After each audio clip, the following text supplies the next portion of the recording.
Welcome to the first ever premiere video by Nikolai P. Culp. I've been very excited to make this. Should be an interesting video. I hope you guys enjoy it. Let's just get into it. Have fun, sit back, relax, enjoy the video.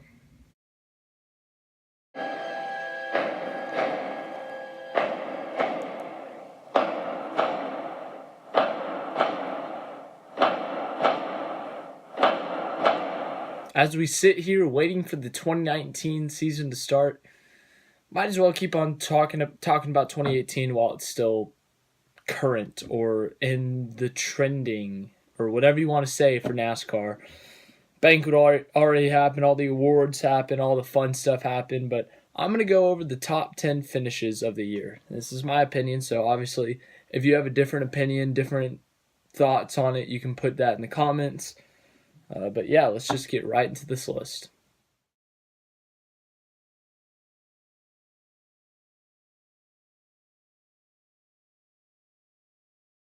The finish at the second Daytona race, the Coke 0400. It was a pretty fun finish to watch for sure. Erik Jones got his first career win. He started third or fourth on the final restart. It was Truex and Kane. No, he started second on the final restart, actually, because Kane and Truex were on the inside, I believe.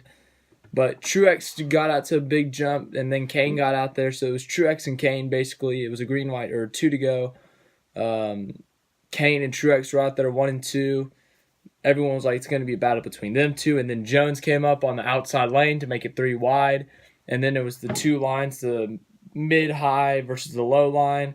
There ended up being a bunch of separation. It was Jones versus Truex, 1-on-1 basically. There was no help behind them. Jones got ahead, and then it kind of started to file back out, and Jones and Truex had enough of a gap that Truex couldn't get a push, and Jones was able to hold him off for his first career win. So that was number 10 on the list. That was a really good finish, and it only gets better from here. So here we go.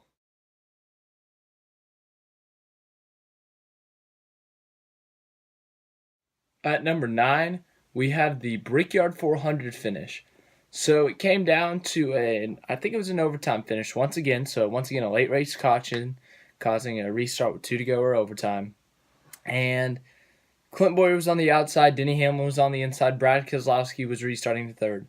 The week prior, Brad Keselowski had won the Southern 500 after Kyle Larson had dominated it, and he was going for another one. So cutoff race to the playoffs. Let's get as many playoff points as we get. That's the mindset of these guys. So Bowyer spun the tires, and that basically took him out of contention, and Hamlin and Keselowski pulled ahead. So Hamlin and Keselowski were out front. Hamlin was ahead of him, trying to stay ahead. Keselowski clearly had the better car, and then finally Keselowski was able to get side by side with him, get Hamlin just a tad loose, and then going down the backstretch with 2 to go, they made a little bit of contact. They touched again. They went into the little short chute. I think they touched again. And Keselowski was able to take over the lead. Hamlin lost second place to Jones, and it was down to Keselowski holding off Jones, which he did. Very good finish. That was one of the best Indy finishes I've seen in a while. It was some great racing. There was a little contact, which made it better, made it more intense. But Keselowski ended up walking away with that win, getting himself some more momentum. He ended up winning the next week at Las Vegas for 3 straight. But it was a very interesting race, a very fun race. And yeah, so we're going to move on to number 8.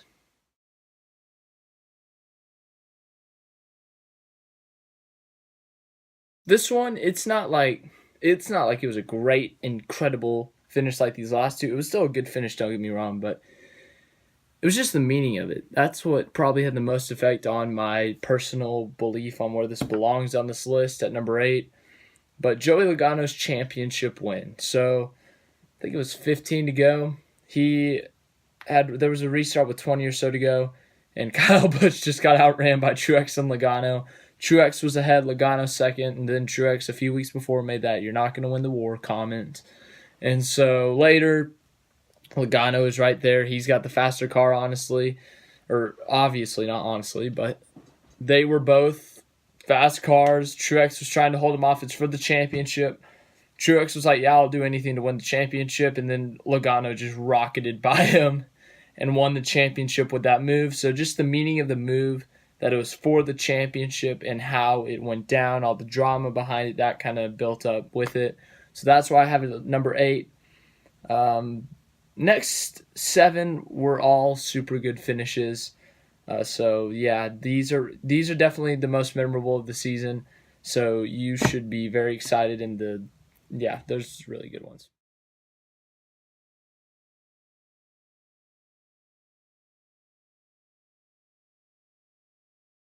Up next, we have the Talladega playoff race finish.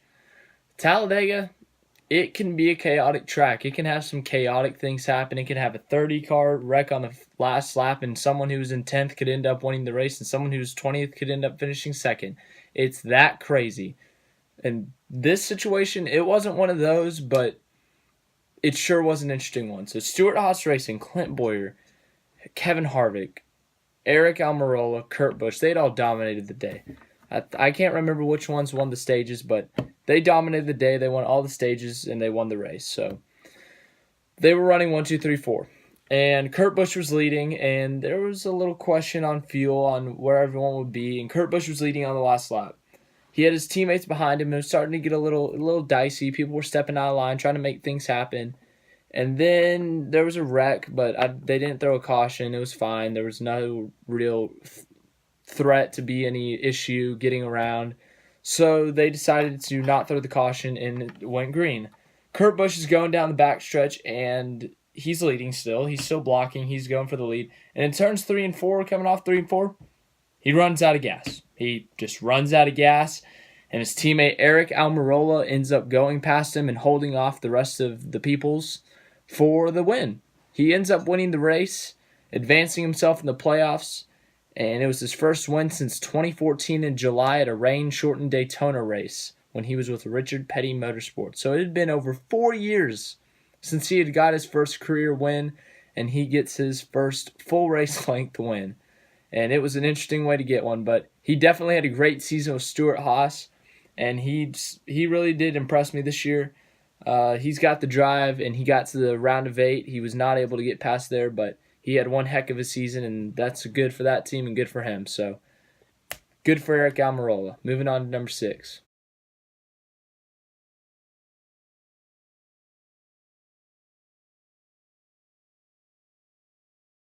At number 6, we have Chase Elliott's first career win. It was a dramatic one, yes, and people thought he was going to chuck this one away too because he had done that in the past a few times, and he didn't.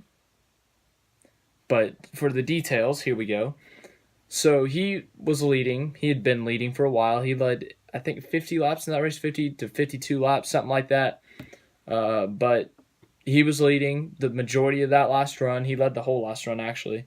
And Martin Truex Jr. had chased him down, got right there, backed off a little bit. He got right there, backed off a little bit. So it had been back and forth to where Truex was. And Elliott was saving fuel. So they both had to save fuel if they wanted to make it to the end.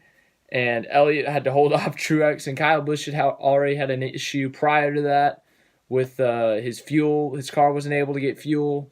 And so it was Truex and Elliott, basically. So Truex was right there the whole last lap. Elliott, first corner, he just had to do a perfect lap. And what does he do? He screws up the first corner. He overshoots it. He has to go into the little runoff area. He got lucky that Truex slid just a tad, and that Truex wasn't able to get side by side with him. So he was able to keep Truex behind him due to that issue that Truex had.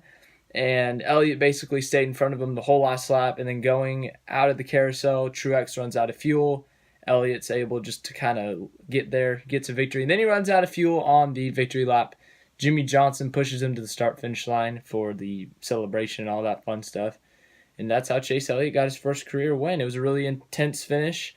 A bunch of people were on the edge of their seats. Elliott ended up winning 2 more races this year, Kansas and Dover, but he fell short. So, yeah. Top 5. These are where there's the crazy finishes with people running into each other. Yeah.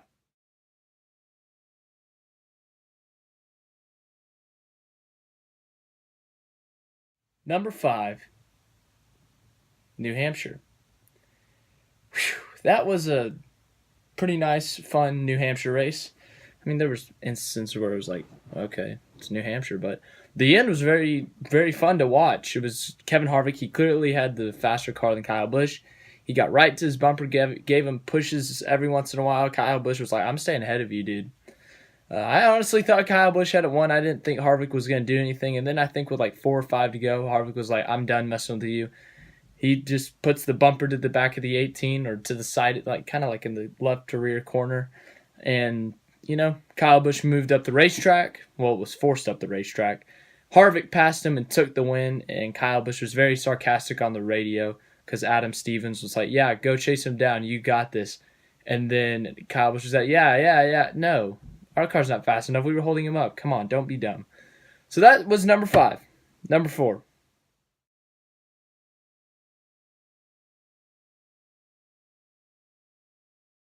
I feel like anytime Austin Dillon wins, that it's going to be a big deal because he's driving the number 3. So obviously the 3 getting back to victory lane and the 3 winning the Daytona 500 is such a big deal. But the way it happened was pretty intense too, pretty crazy, chaotic.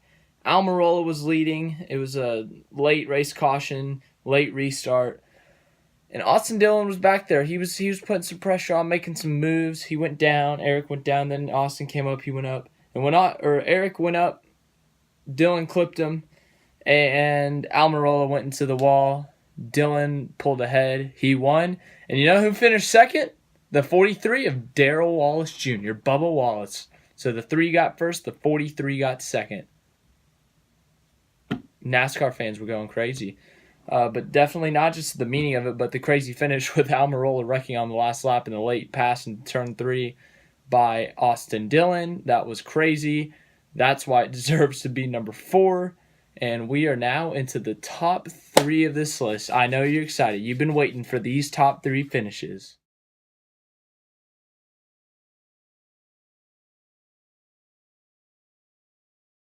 After seeing that picture, do I really need to say much more?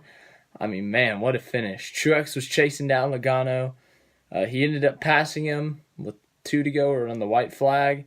And then Logano was just like, this is the only way that I can guarantee myself in points. I can't really rely on because I don't have that many. So he sent it. He just went into the corner. He put the bumper to the back of the 78. He didn't wreck the 78. He did not wreck him. But he did move him after Truex had raced him clean for a few laps. And Logano won after making some contact. And after the race, obviously, Truex made those comments. I made a video on why both sides were upset or why both sides worked and what I agreed with. I agreed with both sides. I saw the reasoning behind both. But yeah, definitely one of the best finishes all season. And these next 2, I think you guys are going to agree that they should be 1 and 2.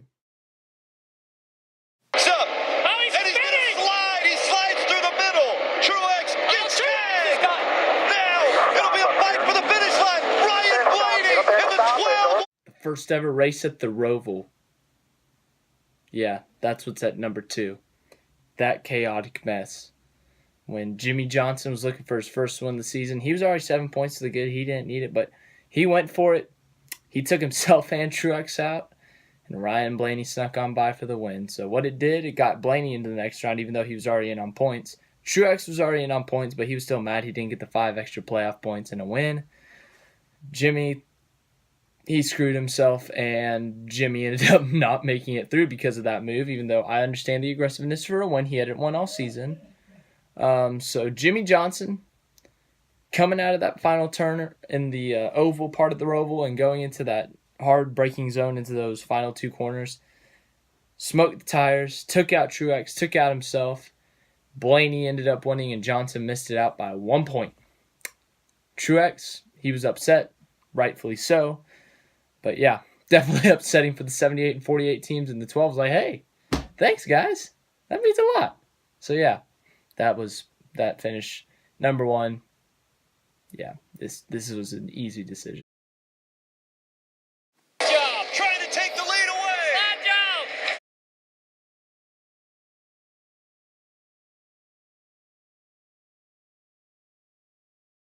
The number 1 finish of the 2018 season was obviously the Chicagoland finish. You had Kyle Larson in the 42 looking for his first one of the year, and Kyle Busch looking for his, I don't know, third or fourth. He had a lot of wins this year. Larson was chasing him down, had the faster car for sure, was running that outside Larson line, as people like to call it. And he scraped the wall with about 4 to go, so everyone's like, oh, he's out of it. Yeah, it's over. But then there's this beautiful thing called lap traffic, and that's when it got interesting. Lap traffic slowed down Kyle Busch. Larson was able to get it through it cleaner, and Larson was able to catch up. And on that last lap, he had closed the gap to just a couple car lengths. And then turn 1, Kyle Busch went high, and Larson just sent it. He just went for the full 360, floor it into the corner, hope you don't wreck yourself, just sent it. And Dale Jr., that's when he became the biggest meme in NASCAR. He started yelling slide job a bunch. And then Kyle Busch, because Larson obviously just sent it, so he didn't want to wreck himself, tapped to Kyle Busch. Kyle Busch hit the wall. It was a little bit of a drag race, but Larson was able to pull ahead because he had more momentum because Busch hit the wall. Larson went into 3, and then Kyle Busch just sent it into 3, hit up the apron a little bit, bumped to Larson. Larson spun. Kyle Busch hit the wall again, and Kyle Busch drugged that car to the finish. Larson spun, was able to save it. Like mid-spin, he shifted, like downshifted, got it back straight, and finished second. So Kyle Busch won. Kyle Larson finished second. One of the best finishes I've ever seen. And that was the best finish all year. Such a great finish. I don't even know what to say. But yeah, that's the end of this video. I hope you enjoyed it. It's a fun one to make, so that could have gone smoother. But thank you for watching this video. If you would like to see another video of mine, here you go. Here's another one, just in case you want to see it. Yeah. And then if you want to subscribe, click on the face. Just click on the face if you want to subscribe. I know you want to subscribe. Yeah. Thanks for watching.